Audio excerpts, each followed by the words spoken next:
Welcome friend, welcome to my channel. Friends, कैसे हैं आप लोग? मैं उम्मीद करता हूं आप लोग अच्छे होंगे और स्वस्थ होंगे। जैसा कि दोस्तों आप लोग देख सकते हैं, ये जो सर्किट डायग्राम है ये है जीनस कंपनी का है। 920 सूर्या मॉडल का है। तो अगर इसमें चेंज ओवर की प्रॉब्लम आए तो आपको कौन कौन सा कंपोनेंट देखना है, इसके बारे में इस वीडियो में हम बात करेंगे। और इसमें रिले ना काम करे तो कौन कौन सा कंपोनेंट आपको चेक करना है, इसके बारे में इस वीडियो में बात करेंगे। तो सबसे पहले आप इसके सर्किट देख सकते हैं। ये है इसकी पीसी बोर्ड। और यहाँ पे जो कनेक्शन है यहाँ पे होगा, न्यूट्रल हो जाएगा। यहाँ पे आपका मेंस का सप्लाई डायरेक्ट यहाँ पे इनपुट होगी फ्यूज ब्लोन का, और यहाँ पे फ्यूज के थ्रू यहाँ पे कनेक्शन होगा और ये आपका आउटपुट चला जाएगा। जैसा कि आप लोग यहाँ पे देख सकते हैं, सेम आपका है, एक न्यूट्रल यहाँ पे जुड़ा हुआ है। ये आपका फ्यूज बॉक्स का है, ठीक है। और एक यहाँ से एक फ्यूज चला जाएगा, 6 एम्पियर का फ्यूज रहेगा, उसके थ्रू रिले में चला जाएगा। जैसा कि आप लोग देख सकते हैं, यहाँ पे ये रिले में चला गया है।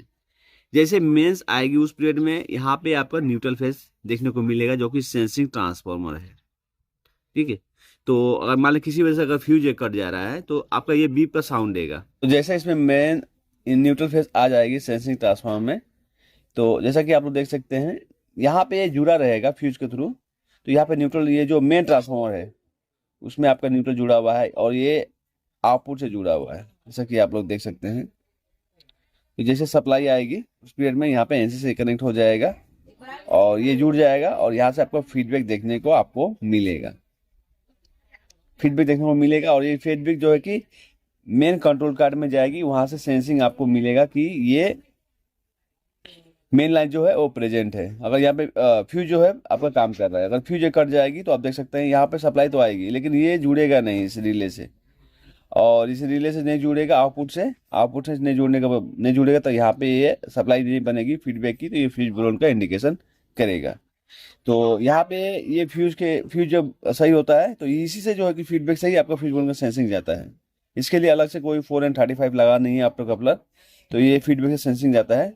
तो आप इस वाइंडिंग में आप चेक कर सकते हैं, इस वाइंडिंग में सप्लाई क्यों नहीं आ रही है। अगर फ्यूज कटेगा तो ये आपका बीप का साउंड देगा। ये होगी आपका, अगर मेस आने पर अगर बीप की साउंड है तो आप इसको इससे आप जो कि रिपेयर कर सकते हैं। अब दोस्तों ये जो सेंसिंग गया हुआ है, यहाँ पे 2 पीएफ के थ्रू जो कि सेंसिंग गया हुआ है। यहाँ पे देख सकते हैं 2 पीएफ है, मैं आपको दिखा देता हूँ। यहाँ पे 2 पीएफ देखने को आपको मिल रहा है, इसके थ्रू जो कि सेंसिंग गया है। अब ये नेक्स्ट टॉपिक में मैं बात करूंगा ये कौन सा पिन में ये कनेक्टेड है, और यहाँ पे बीज रेक्टिफायर बनाया गया है कि या फिर फुल रेक्टिफायर बनाया गया, तो मैं आने वाले वीडियो में उसके बारे में बताऊंगा।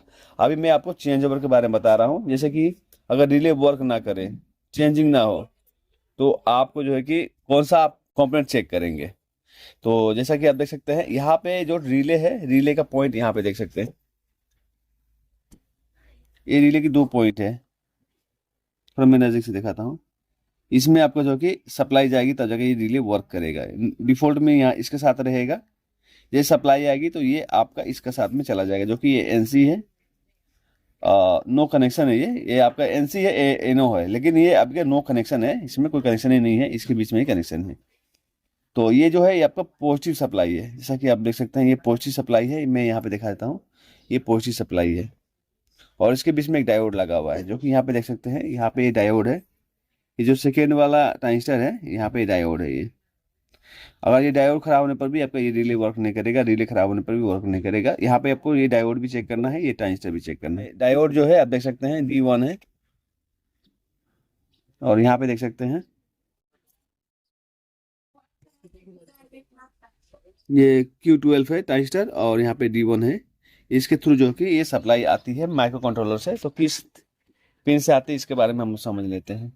जैसा कि आप देख सकते हैं ये ट्रांजिस्टर है, बेस पे आपका जो कि अगर ये ट्रांजिस्टर रिले ऑन होगी तो इसकी बेस पर 0.7 वोल्ट देखने को मिलेगा, और यहाँ पे जो 12 वोल्ट है ये होते हुए यहाँ पे 12 वोल्ट प्रेजेंट होगा। जैसे ऑन होगा तो यहाँ पे ये वोल्टेज को 0 कर देगा। ये इसकी इमीटर जो है ये ग्राउंड है। तो ये आपका पिन नंबर 11, जैसा कि आप लोग देख सकते हैं कंट्रोल कार्ड का पिन नंबर 11 से ये जुड़ा हुआ है, और 11 जुड़ने के बाद में कंट्रोल कार्ड में गया हुआ है। ये कंट्रोल कार्ड है इसकी, देख सकते हैं ये कंट्रोल कार्ड है।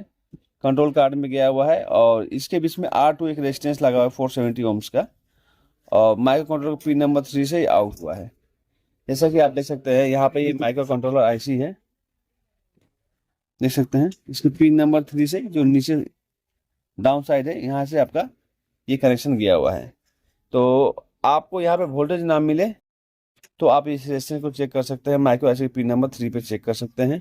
यहाँ पे आपको 5 वोल्ट या फिर 4.9 वोल्ट आपको देखने को मिलेगा।